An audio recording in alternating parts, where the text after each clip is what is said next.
Banjo Kazooie coming back is a lot like the Switch 2. Everyone keeps talking about it, yet nothing really seems to happen. But why, oh why, is it such a struggle for this game to be remade or remastered? Beyond even that, to even make a comeback with a brand new game. Well, there's a lot at play here and it's complex, so let's break a couple of things down. First and foremost, since the dawn of the classic platformers being remastered, which most people would give credit to the Crash Bandicoot Insane trilogy, people have been asking to see Banjo Kazooie come back in either a fully remastered splendor or just straight up a brand new game. And every year we are left with nothing but disappointment. Except when Banjo Kazooie showed up to the Super Smash Bros. That was a rare and amazing W. So first and foremost, to be able to explain this, we have to talk about how Xbox handles its games and its publishers. Xbox is very much of a hands-off kind of studio. They let the first-party developers decide what kinds of games that they personally want to develop. They are not going to force or push anyone to develop something that they don't want to. Granted, they will, force and perhaps push you out of a job after you make an absolute banger of a game, get millions of downloads, become critically loved, get game awards, and still get shut down. No, I'm not salty about Hi-Fi Rush. Can you tell? So if Xbox isn't dictating to developers what games they should be making, then that means Rare should be able to don their capes of nostalgia, look off into the sun, and make a brand new Banjo Kazooie, right? No.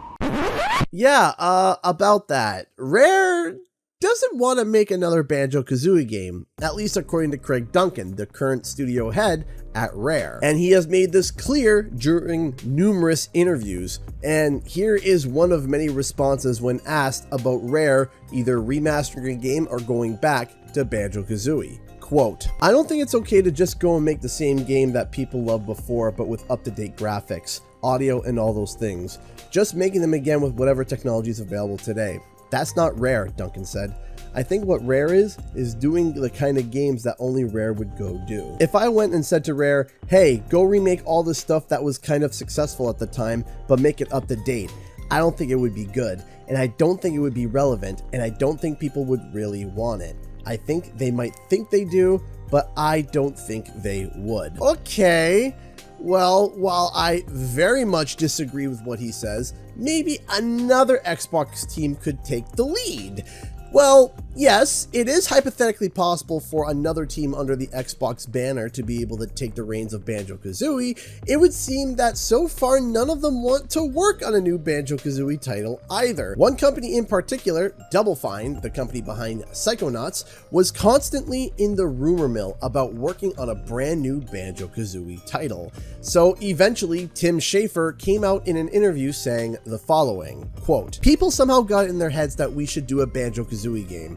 Why should Double Fine make Banjo Kazooie? You heard about this company called Rare? Because I think they're still around." And since then, Double Fine's social media always hops on to stomp out any newly brewed rumor whenever it's about them working on a brand new Banjo Kazooie. But just because seemingly none of the first-party studios want to make a new Banjo Kazooie title at the moment, that doesn't mean it can't happen.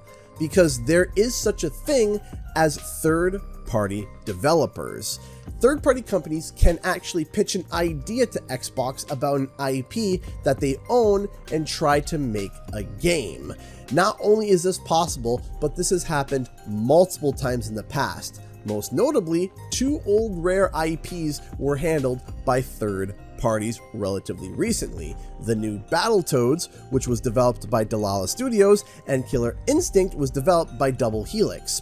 This sets a precedent that older legacy IP from Rare, developed by a third party, is more than possible. Okay, so that means we just need a capable third-party studio that needs to throw a pitch at Xbox, and boom, we got ourselves a brand new Banjo Kazooie, right? Well, hypothetically, yes, but there is another small but fair obstacle. See, Xbox doesn't just hand the legacy IPs that they own to whomever. If it's possible, they also like having the original creators on board with the project as well, just to make sure that the game is still kind of a representative of the original creator's brand. This is mentioned in a quote that we're going to use later directly from Phil Spencer. Now again, that doesn't mean that these people would be doing extensive development. Again, they would be more just to make sure that the game looks and feels like true to their original nature. Hence why the two examples that I actually brought up, both Battletoads and Killer Instinct, had given credit to Rare, even though their involvement was very, very minimal. This is further reinforced by Phil Spencer's comment in an interview where he states that a new Banjo is up to Rare. Okay, fine. Rare just has to advise a capable third-party studio that wants to make a Banjo Kazooie title. That's not too hard, right? I mean, those are fair obstacles. It's not easy, but it's possible. And I would tend to agree that it's not the most impossible thing in the world, but I think there's one small, unfair, potentially hidden obstacle. I want you to take a look at a number of these interviews with Craig Duncan, the head of Rare, over the years. Every single time someone asks about either an old game or Banjo Kazooie is mentioned in the question, his responses always have a bit of a negative vibe to them. Comments like, with that logic, we'd be making Jetpack for the past 35 years. If I went up to Rare and said, hey, go remake all the stuff that was kind of successful at the time and make it up to date, I don't think it would be good. I don't think people would really want it.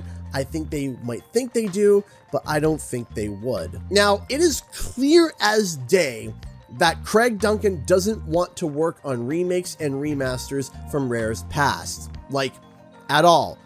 Period. And I don't think that's controversial for me to state based off of these statements. But I can't help but get a feeling or a vibe that maybe he doesn't like Banjo Kazooie all that much. I'm not saying this is a fact.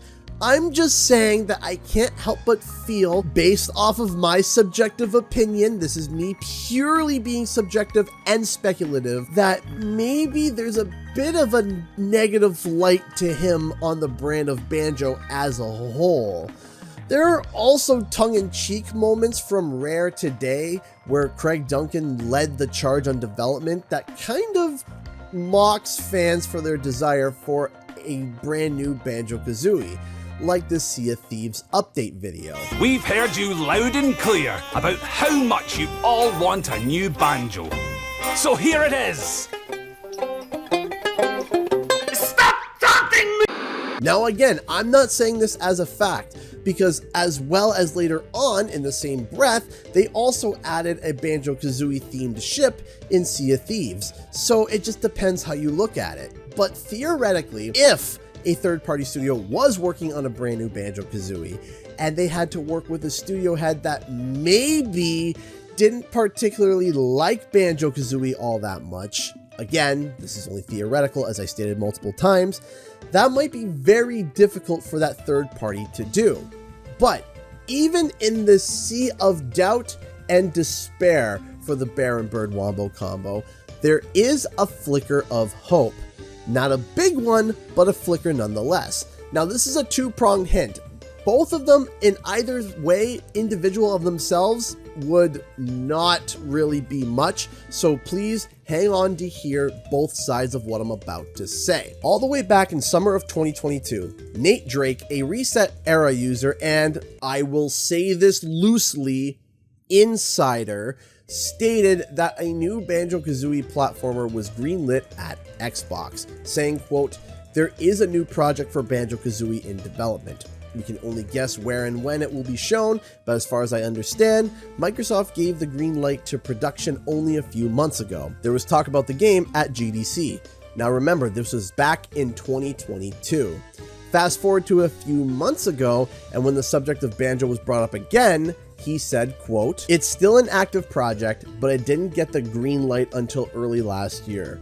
There's a lot to do and development can change a lot, abandoned ideas, internal reboots, etc." He followed up by saying, quote, "Last I heard, it was being reworked from its original vision and scope, so it's going to be a bit. Honestly, I spoke on it too soon." So basically, Nate Drake is saying that basically there was a title in development in 2022, and then it kind of got into a bit of a development purgatory and had to get rescoped, and early last year it started true green light development, and that he likely spoke on it too soon. I'm not saying that's what happened, I'm saying that is the gist of what he is saying. Now, if I had just this from Nate Drake, I would not have shared this information because genuinely it's not enough to be able to go on. However, when you pair this interview with Phil Spencer back in December 2023, conducted by Jez Corden around the time things were repurposed, you kind of light a spark, because during the interview, Jez asked about games that could be revived, and Phil Spencer's response honestly is a bit of a shock and also encapsulates a lot of things that we've already talked about in this video. Quote, "There has to be a passion in the team behind the projects. That doesn't mean that the team has to be the original team every time. I'm not one, and maybe this is just my approach, I'm not one to come in and take a franchise from a team and remove them from the discussion or development process on how something gets built. I think the original creators, the culture, frankly, some of the lessons we've learned from the past experiences here are very important. You've seen from our history that we haven't touched every franchise that people would love us to touch. Banjo fans, I hear you. But it is true that when we find the right team and the right opportunity, I love going back to revisit stories and characters that we've seen previously." Then, in the same interview, a few minutes later, he said this, quote, "I want our fans and customers to know that I don't bring up games just to tease to no end. If people have watched how we've teased things in the past, there's usually some kind of reconciliation on those hints later on. I'm not one to try and lead people on. It might not happen on the timeline that people would love, but usually when I tease, there's something there." So ironically, he just teased that he hears Banjo Kazooie fans wanting a brand new game, as well as state that he doesn't just bring up random games to tease and have no end to it. And this was not spurred by a Banjo Kazooie based question, it actually was a Blizzard based question. And that there's usually some kind of reconciliation later on when a game title is mentioned. Pairing these two together and the timing tells me that Banjo Kazooie might just have a chance of coming back after all as a full-scale platformer. Additionally, and very recently, Funko announced that they were releasing a brand new Banjo Kazooie Funko Pop. So it's possible that we might be seeing some upcoming Banjo Kazooie merch because there could be, speculatively, a new title in development. But Banjo Kazooie isn't the only platforming based game that might be coming back. Another title that could be in development right now is Sly Cooper. If you want to know more about that though, check out the video here. Thanks so much for watching, everybody. Bye bye!